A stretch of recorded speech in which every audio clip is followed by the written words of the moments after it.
Hello friends, welcome to mind blowing study. तो हम इस वीडियो में प्रश्नावली 4.3 का क्वेश्चन करेंगे।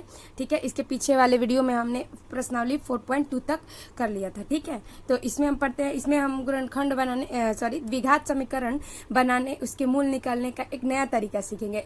इसके पीछे वाले जितने भी तरीके थे, जैसे कि विलोपन, प्रतिस्थापन, रजगुणन और आपका ग्राफीय विधि था और एक था गुणनखंड विधि, तो ये सारे 5 तरीके हम लोग ने मूल निकालने के लिए सीख लिया। अब एक और तरीका है जिसको क्या बोलते हैं, पूर्ण वर्ग विधि। तो हम इसमें यही सीखेंगे कि पूर्ण वर्ग विधि किसे कहते हैं। तो आप बहुत आराम से समझिएगा। ये भी क्या होता है, सिंपल ही होता है, लेकिन स्टूडेंट्स को थोड़ा सा कठिन लगता है, लेकिन आप लोग आराम से समझेंगे तो ये कोई कठिन नहीं है। ठीक है, तो यहाँ पे दिया हुआ है कि निम्नलिखित जो दिया हुआ है, इसका अगर मूल अस्तित्व में है तो इसका पूर्ण वर्ग विधि द्वारा क्या करना है, ज्ञात करना है इसका मूल। ठीक है, तो सबसे पहले अस्तित्व में है या नहीं इसको चेक करते हैं। ठीक है, तो इसको चेक करने के लिए हम क्या करते हैं, सबसे पहले यहाँ पे तो क्वेश्चन लिख लिया, उससे भी पहले हम एक चीज समझ लेते हैं कि आपको तो अभी तक तो हम लोगों ने इतना बार पढ़ा है, तो आपको तो ये याद ही हो गया होगा कि द्विघात समीकरण का रूप कैसा होता है। तो आप बोलेंगे कि a x square plus b x और प्लस सी बराबर 0। अभी तक तो आप लोगों को आराम से याद हो गया। तो अस्तित्व अगर रहता है कि नहीं है या फिर बराबर है, इसके लिए कुछ नियम लगते हैं। क्या क्या नियम लगते हैं, तो हम यहाँ पे एक विविक्तर का ये होता है, फॉर्मूला होता है विविक्तर। ठीक है, विविक्तर जिसको हम लोग शॉर्ट फॉर्म में क्या लिखते हैं, तो डी लिखते हैं। तो डी लिखने के लिए इसका क्या होता है, बी स्क्वायर माइनस 4ac। ये चीज हम क्या करते हैं, डी के लिए क्या होता है, बी स्क्वायर माइनस 4ac। तो यहीं से बी निकालेंगे, ए निकालेंगे और सी निकालेंगे, मतलब गुणनखंड से ही। अगर आपका ये जो विवेक्तर में जो आपने डी निकाला है उसका डी का मान बड़ा हो और बराबर हो किसके, 0 के, तो ये अगर डी का मान बड़ा होना चाहिए या फिर 0 के बराबर होना चाहिए, तो ये क्या हो जाएगा, धनात्मक। तो जब भी धनात्मक होगा तो अस्तित्व होगा, और अगर ऋणात्मक आ गया तो अस्तित्व नहीं होगा, अस्तित्व है। ठीक है, और यहाँ पे और लिख देते हैं कि अगर ये 0 से छोटा हुआ तो ये क्या हो जाएगा, डी का मान अगर 0 से छोटा हुआ तो ये हो जाएगा ऋणात्मक।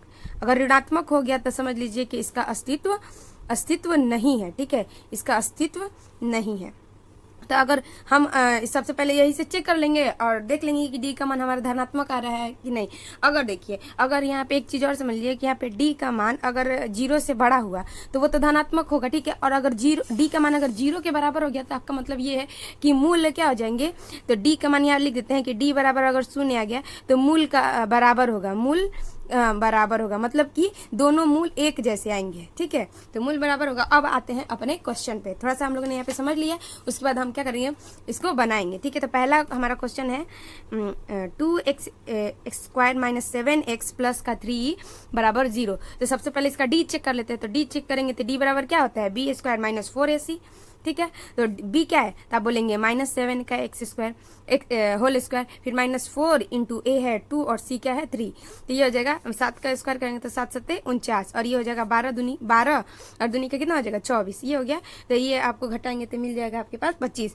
तो इसका मतलब डी का मान 0 से बड़ा है कि नहीं है, और ऊपर से धनात्मक भी है। तो अगर धनात्मक है तो क्या है, अस्तित्व है। तो अस्तित्व है, तो अब हम इसको क्या करेंगे, अब इसको हम बनाएंगे। ठीक है, अब हम इसको बनाना शुरू करेंगे पूर्ण वर्ग विधि द्वारा। तो सबसे पहले हम क्या करेंगे, पूर्ण वर्ग विधि बनाने के लिए हम 1 मिनट रुकिए। तो ये हमारा समीकरण हो गया, हम लोगों ने लिख लिया। ठीक है, अब बताइए कि यहाँ पे पूर्ण वर्ग संख्या क्या क्या होती है। तो पूर्ण वर्ग हम एक मेरा पूर्ण वर्ग हो जाएगा, क्योंकि 1 का स्क्वायर 1 होता है, 4 भी पूर्ण वर्ग हो जाएगा, 9 भी पूर्ण वर्ग हो जाएगा, 16 भी पूर्ण वर्ग हो जाएगा। तो इसको क्या करना है, एक को हमको पूर्ण वर्ग बनाना पड़ेगा। तो इसको बनाने के लिए हम क्या करते हैं, या तो इसमें 2 से गुणा कर देंगे तो 4 हो जाएगा, 4 हो जाएगा तो 2x का होल स्क्वायर लिख सकते हैं, क्योंकि ये तो पूरे का स्क्वायर नहीं है, सिर्फ x का स्क्वायर है। तो हम या फिर 2 से भाग देंगे तो भी ये क्या हो जाएगा, छोटा। तो हम इसको क्या करते हैं, बड़ा करने से अच्छा है कि हम इसमें क्या कर लेते हैं, 2 से भाग देते हैं। 2 से भाग देने पर दोनों तरफ 2 से भाग देंगे। तो जब 2 से भाग देंगे तो ये क्या हो जाएगा, 2x बटा में 2x स्क्वायर बटे में 2 माइनस 7x बटे में 2 प्लस 3 बटा में 2 बराबर 0 बटे में 2। यही होगा ना। अब इसको थोड़ा सा सिंप्लीफाई कर लेते हैं। मतलब क्या कि यहाँ पे अब देखिए 2 से 2 तो कैंसिल हो गया, तो बच गया क्या, x स्क्वायर, और ये बचा 7x बटा में 2 और प्लस 3 बटे में 2 और बराबर ये क्या हो गया, तो 0।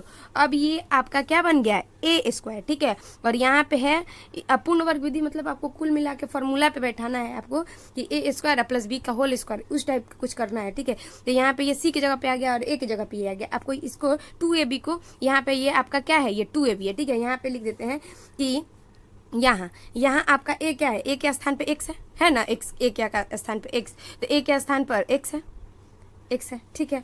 और 2ab के स्थान पर क्या है, 2ab के स्थान पर आप बोलेंगे कि -7 मतलब ये हो जाएगा 2x बटे में 7x बटे में 2, ठीक है। तो अब हम क्या करेंगे, यहाँ पे 2 × 2 ही लिख देंगे और a का वैल्यू आप बोलेंगे कितना है, तो आप कहेंगे कि a का वैल्यू आपका x है, तो हम x यहाँ पे लिख देते हैं, इंटू b का b ही लिखेंगे और ये हो जाएगा कितना, तो 7 और बटे में 2 और x से x कैंसिल हो गया कैंसिल। अब इसको करेंगे, इसलिए b बराबर क्या हो जाएगा, इधर गुणा करे तो उधर जाएगा तो क्या करेगा, भागा, तो ये हो जाएगा 7 बटे में 4, ठीक है। तो ये 7 बटे में 4 आपका क्या आ गया, b आ गया, ठीक है। तो अब हम क्या करेंगे कि अब हम यहाँ इसको लिख देते हैं क्या, समीकरण 1, ठीक है।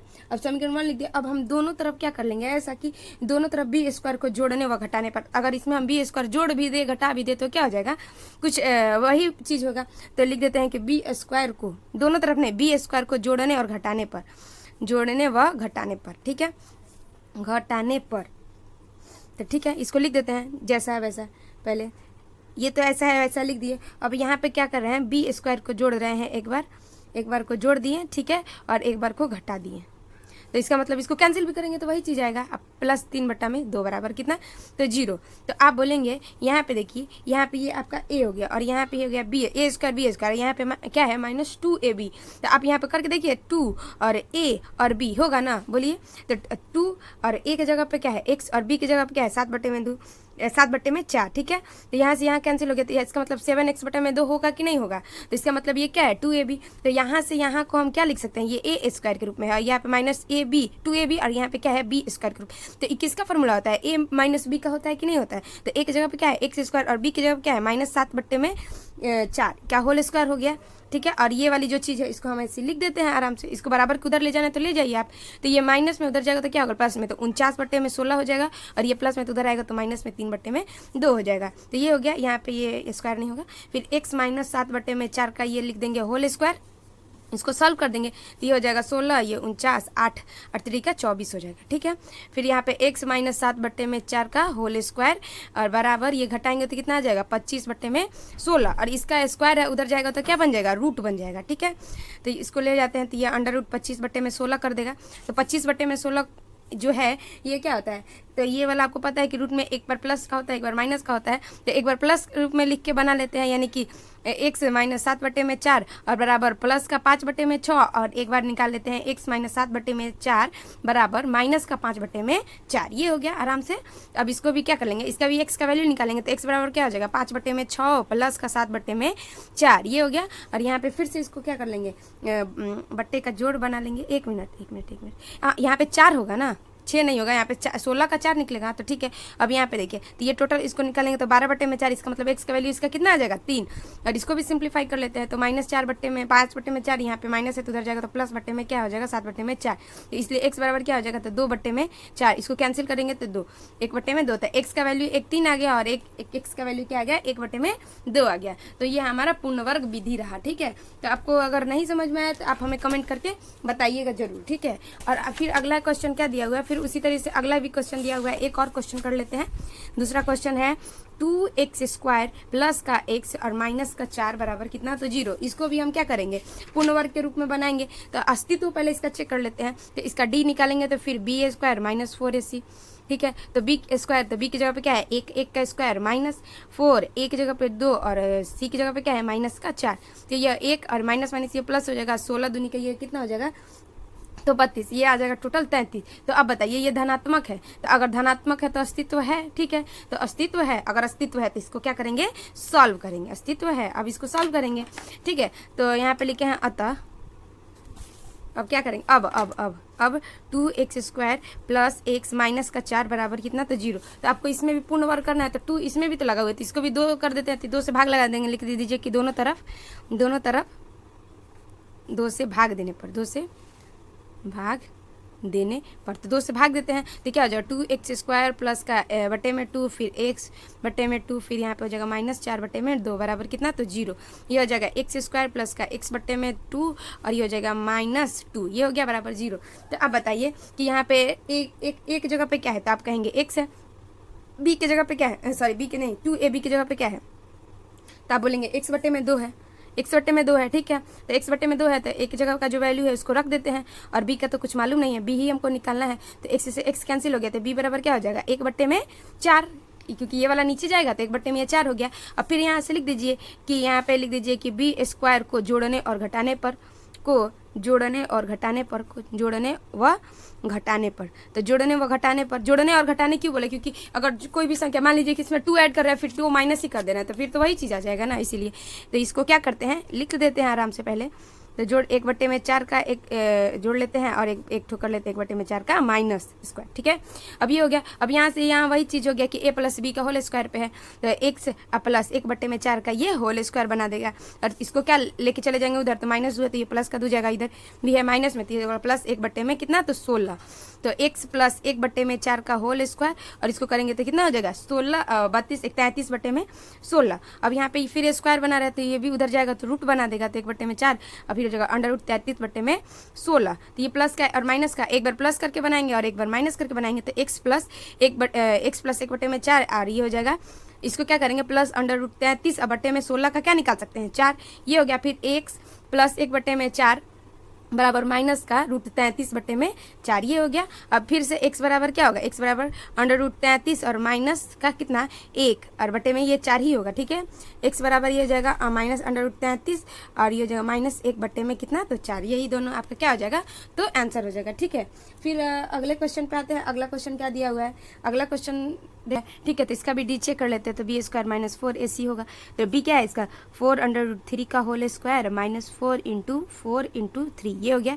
तो ये 4 चौका 16 तो यह कितना हो जाएगा 48 और ये भी कितना हो जाएगा 48 और बराबर 0। तो डी का मान जब 0 होता है तो भी अस्तित्व होता है, लेकिन मूल क्या हो जाता है समान होते हैं। तो लिख दीजिए कि डी बराबर कितना है 0, तो मूल अस्तित्व में अतः अस्तित्व में है, ठीक है। जैसे ही ऋणात्मक में जाएगा अस्तित्व में नहीं रहेगा, अस्तित्व में है, ठीक है। तो इसको भी आराम से बना लेंगे, और मूल जब डी का आता है तो बराबर हो जाता है। तो 4x² + 4√3x प्लस का कितना तो 3। अगर ऐसा दिया हुआ है तो यहाँ पे तो ये खुद पूर्ण वर्ग बना हुआ है, क्योंकि 4 का तो हम इसको लिख सकते हैं कि 2x का होल स्क्वायर लिख सकते हैं कि नहीं लिख सकते हैं, प्लस 4√3x और ये हो जाएगा प्लस का 3 और बराबर कितना तो 0। अब आप कहेंगे कि एक के जगह पे क्या है, तो आप बोलेंगे 2x दिया हुआ है एक के स्थान पे 2x, तो इसलिए 2ab बराबर क्या होगा तो 4√3x होगा कि नहीं, और 2 × एक जगह पे है 2x और इंटू b का तो कुछ मालूम नहीं है 4√3x, x से x कैंसिल हो गया, और यहाँ 2 दूनी का 4 है तो 4 से 4 भी क्या हो जाएगा तो कैंसिल हो जाएगा। यहाँ से 2 दूनी का 4 ये भी 4 का b बराबर क्या बच गया, तो आप कहेंगे कि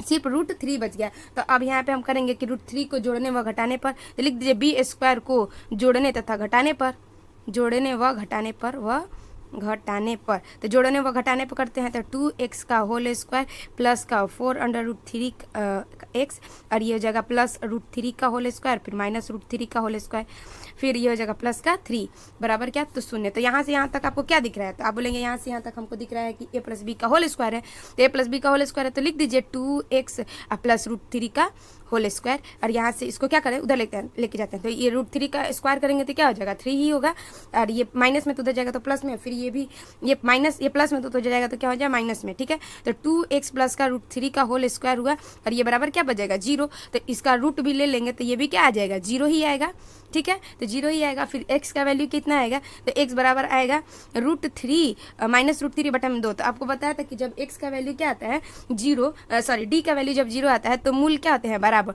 तो मूल क्या हो जाएगा मूल्य नहीं, मूल बराबर हो जाएगा √3 माइनस √3 बटे में 2 और 1 माइनस √3 बटे में 2, यही दोनों क्या हो गया आंसर हो गया, ठीक है। अगला 4 नंबर क्वेश्चन पे आते हैं। 4 नंबर का क्वेश्चन क्या दिया हुआ है लिख लेते हैं पहले।